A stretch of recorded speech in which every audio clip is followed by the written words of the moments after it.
C'est historique, le Mali, le Niger et le Burkina Faso divorcent de la CEDEAO. Après avoir formé l'alliance AES et quitté le G5 Sahel, ces pays suspendus de la CEDEAO quittent l'organisation, notamment parce qu'elle est, selon eux, sous trop grande influence étrangère. Bon, faut dire aussi qu'au sein des membres de la CEDEAO, il y a quand même des dirigeants qui sont très potes avec des dirigeants de pays occidentaux qui ont un sombre passé colonial. Regarde Macky Sall. Macron lui a déjà préparé son après-mandat en le nommant envoyé spécial du pacte de Paris pour éliminer la pauvreté et préserver la planète. Ah, Macky Sall, ça va devenir Captain Planète. C'est quoi la prochaine étape? De plus, afin de faciliter la coopération entre nos deux pays, Macky Sall se chargera également de passer toutes mes chemises au pressing. Et pour ça, je lui dis merci.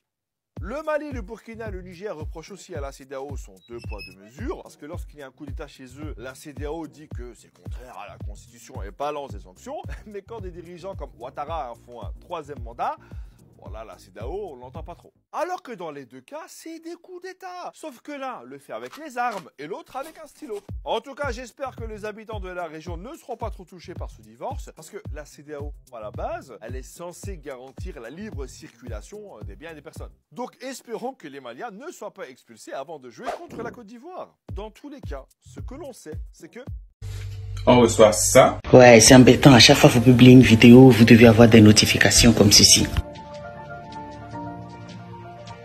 Je sais que je crie oui fort, que je suis contre les... Ça.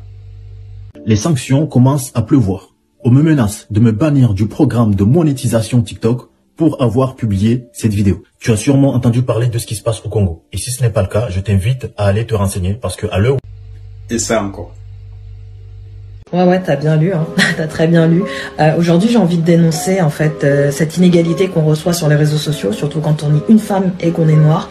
Le nombre de commentaires que je signale tous les jours et pour lesquels j'ai toujours une réponse en mode « Ah ben non, ça n'enfreint pas les consignes communautaires ». Je me pose des questions de quelle communauté vous parlez parce que c'est quand même assez intriguant. Là, je pense qu'il n'y a pas plus clair. On sait très bien que c'est une originalité, donc le concepteur de ce mot-là très original. Je pense que ça en est de trop pour le cercle africain.